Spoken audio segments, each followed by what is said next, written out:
blimey, Governor, Master Duel got an update in it. Let's have a look. How am I even doing?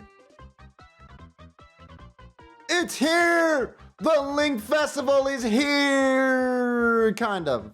Okay, so in actuality, it's a regulation duel themed around links instead of a festival. What's the difference?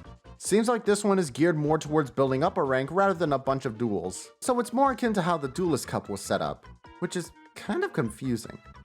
It made sense in the Duelist Cup where it's supposed to be a measure of your skill and was set up as a semi-serious tournament, whereas unless there's something I'm missing, it's just the same rewards as a festival minus a cool little animated mate. Hell, depending on your regular rank, they just give you a bunch of rewards at the start.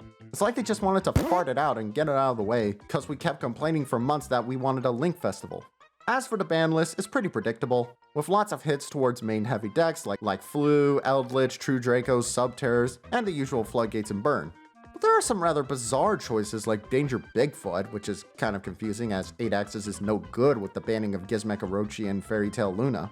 Terraforming, given the banning of Necro Valley, Zombie World, and Secret Village of the Spellcasters. The limiteds are a bit more interesting with some hits to Adignister, Spirals, and one hit to an Endymion with Spell Power Mastery.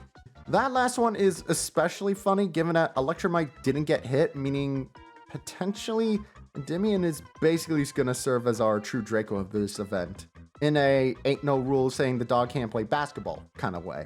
As for decks that are getting a lot of use, there's Sky Strikers, Marincess, Code Talkers, and Salamangreat. Let's be honest, however, expect a lot of Benkei, Altergeister, and Witchcrafter. That's how it always is. When something happens, it is always you three. Hope you don't take too long during that bathroom break, because the time limit for turns has been slashed. It's no longer 480 seconds and is now 300 seconds. This is a pretty big thing as now solitaire-style combo players won't be nearly as effective now, hopefully. You know, unless you really can't wait 6 minutes. I know you're out there. The guys who actually surrendered to those rescue rabbit bots. We live in an age of ADHD and multitasking. Just do something else. Watch YouTube, watch anime, play Yu-Gi-Oh! You're good. As for serious players, if you're the type of guy who knows your combos by heart, it's not too bad. I could just imagine how many Synchron players are crying and seething from this news. Well, unless their internet gives up before they have a chance to cry. Well, since the Spellbook deck sucked so much, Konami have actually introduced an awesome one with the Salamangreat deck. Salamangreats were a former tier 1 deck that are still surprisingly effective, with the ability of reusing monsters and traps very easily. You can reuse Ash Blossom with these things. And the structure deck is mostly pretty good. If you get 3, you basically have a whole Salamangreat deck. Oh, and it also comes with Signet Mining. To explain why this is good, this is an amazing searching card that allows you to search out a Cybers monster. So if you run any kind of Cybers deck, this is a must-have. Adignister, Cold Talkers, Marincess, this fits right in. So even if you have no interest in Salamangreats themselves, if you have interest in any of the decks I just mentioned, this is a must-have. Speaking of Marincess though, a new selection pack has been unleashed with Cosmic Ocean, which, as the title implies, is themed around water monsters. So some new stuff included our new support for Yuumi decks, which have surprisingly been a thing for 15 some years. Some cards themed around Shark from Yu-Gi-Oh! Zexal. You know, this guy.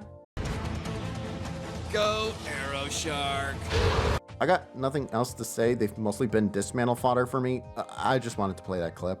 Ice Jades, which from what I can tell are a more defense-oriented deck themed around these ice princesses. A bit like the classic Disney movie. You know, everyone's favorite that's not Frozen. I only know about that one because I have a family of ice skaters, and when you have a family of ice skaters, they tend to be starving in regards to movies or shows about ice skating. Also, they are tied into the lore of Albaz, so naturally some bad things happen to them.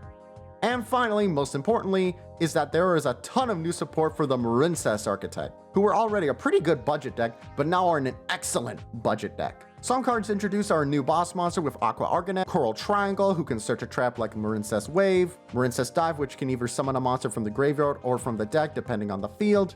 This combined with Signet Mining being included in the Salamangreat deck means that Marincess is basically the best bang for your buck deck that you can build in Master Duel right now. And considering they basically haven't been hit at all in the Link event, they're being used plenty in the event as well as ranked. Sounds pretty Marin.